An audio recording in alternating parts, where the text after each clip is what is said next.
senhor, como presidente da comissão que trata de família, infância, o senhor fala, é uma comissão super diversa, né?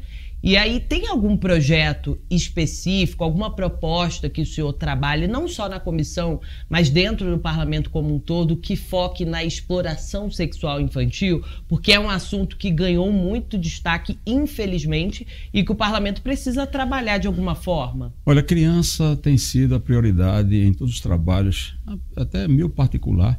Criança, eu acho que ela tem que ser respeitada de todas as maneiras, inclusive desde a fecundação, porque já consideramos criança e vida ali. Nós somos contrários à cultura da morte, somos contrários ao aborto, isso aí não tem negociação, apesar que aborto sempre foi crime, vai continuar sendo crime. Existem 3 excludentes dentro da nossa Constituição, mesmo assim nós não podemos proibir a mulher que queira abortar, se ela está dentro dessas prerrogativas, mas o que pudermos fazer para não abortar, faríamos em termos de conversas. Mas, voltando à questão das crianças, a exploração sexual tem sido um problema muito sério. Abuso, exploração, isso é um tema caro para nós. E já o ano passado, embora não era o presidente, mas já trabalhamos muito isso aí. Tivemos em vários estados, fazendo aí alguns trabalhos de audiências e investigando algumas questões de denúncias terríveis em alguns locais sobre exploração sexual de criança. Inclusive, em outubro do ano passado, demos entrada a um pedido de CPI para dar mais celeridade a esse trabalho. Esse ano já fomos à Ilha de Marajó, temos outras áreas no norte que vamos estar chegando para estarmos juntando subsídio para que possamos ter essa CPI sendo aprovada. As pessoas não sabem, as CPIs elas podem acontecer, às vezes são 4 que acontecem dentro de um ano no Congresso Nacional. Nesse caso, nós temos agora, no momento, uns 7 pedidos de CPI mais graves, e dentre os 7, a nossa está em terceiro, no escalonamento, para ser aprovada. E precisamos lutar, porque a exploração e abuso sexual de crianças não tem perdão. Temos que ir para cima, e quem as pratica tem que pagar diante da lei da forma mais rigorosa possível. O senhor tocou no assunto que é a questão do aborto, né? Existem algumas resoluções que estão tramitando, o assunto foi judicializado lá no Supremo, o julgamento está parado para mudar a forma de aborto aqui no país. Como é que é a posição? O senhor já dá indicativos claros de que é contrário, mas com essas resoluções novas que vêm surgindo, aborto até a 22ª semana, como é que o senhor, como parlamentar, a bancada evangélica que o senhor compõe, está atuando para tentar barrar esse tipo de pauta? Essa questão da sistolia fetal, que agora houve uma resolução baixada pelo Conselho Federal de Medicina e automaticamente, para não aplicar mais o cloreto de potássio, que dá uma injeção lá no coração da criança, ela sofre, tem dor, é comprovado cientificamente o sofrimento dessa criança, um absurdo o que ela passa, depois extraída em pedaços, inclusive essa aplicabilidade desse cloreto de potássio no Conselho Federal de Medicina Veterinária, na eutanásia de animal, não pode ser aplicado. E agora nós fizemos uma moção de aplausos, claro, ao Conselho Federal de Medicina por ter tomado essa decisão. Mas na comissão tivemos um embate, porque tinha um movimento das pessoas que são contrárias, lá por partidos que são contrários, que defendem a cultura da morte, e queriam fazer uma nota de repúdio. Nós ganhamos, claro, mandamos essa nota de repúdio. Paz nos senhores, fomos agora surpreendidos por essa ação judicializada por partidos aí que defendem a cultura da morte, o assassinato, o extermínio de crianças, de vidas. Entraram aí no STF e o ministro lá, ele deu, no momento, um liminar. E o processo está em julgamento para tentar invalidar essa resolução do Conselho Federal de Medicina.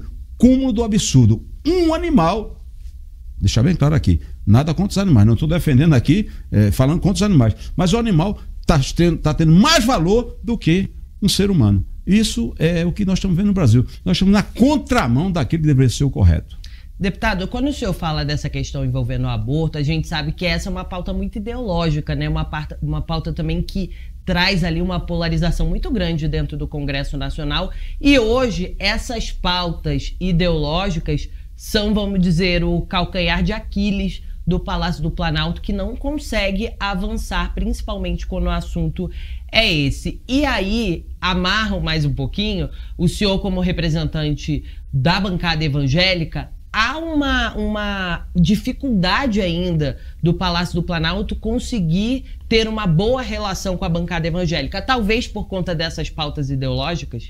Não seria bem isso. Eu acho o seguinte, que independentemente da questão religiosa, nós somos seres humanos. O ser humano consciente, ele vai agir com a consciência tranquila e livre, pensando no melhor. Então, as questões religiosas, elas são questões inegociáveis. Porém, a questão, você falou do aborto, não só tem religiosos, pessoas que não são religiosas, até ateus, que não defendem essa cultura da morte. É um absurdo. Quando eles querem nos atacar, eles usam a pecha da religiosidade. Não existe isso. Nós somos pessoas que temos os pés no chão. Nós somos cidadãos como todos são, temos o direito que todos são, e as pautas de outros são defendidas. E por que as nossas não são defendidas? Vamos defender independentemente de questão religiosa, mas prevalece a inegociação. Nós não negociamos alguns pontos principais que estão dentro daquilo que nós defendemos como valores morais, espirituais, valores humanos. Essa é que é a posição. Então ainda há uma dificuldade do Palácio do Planalto em conversar com a bancada evangélica dentro do parlamento? Não, a conversa existe. O presidente atual da República vem conversando, vem tentando. Nós tivemos alguns embates, claro, tivemos essa questão até a realização dos trabalhos religiosos, que não tem só a ver com o evangélico, não, católico, espírita, lá dentro dos presídios. Veja aí, houve esse comentário, vai suspender. A forma como foi colocado na resolução, que foi um conselho que colocou, já tivemos a reunião aí com o ministro da Justiça, estamos tentando chegar a um denominador, porque o que é que apareceu? O que é que pareceu? Que vai proibir tudo. Não vai proibir coisa, não. O direito adquirido ninguém vai mexer. E é um direito da assistência religiosa ao preso dentro do presídio. Agora, fazermos como eles querem que façam também não é assim. Temos que ser respeitados, até porque quem mais soma na recuperação de pessoas que estão dentro dos presídios são exatamente os trabalhos realizados de forma religiosas, espirituais, que seja espírita, católico, evangélico, estão fazendo um excelente trabalho. Para a gente finalizar e amarrar com essa resposta que o senhor deu, essa é aquela resolução que foi baixada pelo Ministério da Justiça, proibindo o proselitismo religioso dentro do sistema prisional. E aí o assunto pode chegar ao parlamento. Existe algum movimento, de repente, para derrubar essa resolução lá dentro do parlamento? Olha, esses conselhos têm uma autonomia acima do normal, inclusive inconstitucional. Me desculpe, mas por que eles criam uma situação que fere direitos constitucionais? É um absurdo. Então estamos discutindo isso aí, a coisa não está fácil, mas vamos tentar chegar a um denominador. O ministro atendeu a nossa representação, chegamos lá com muita cautela, educação, respeito, e estamos trabalhando um texto que possa chegarmos a um denominador comum que venha beneficiar o cidadão de uma forma geral. Perfeito. Deputado, muito obrigada por essa conversa com a gente aqui do SBT News e aguardamos o senhor numa próxima oportunidade.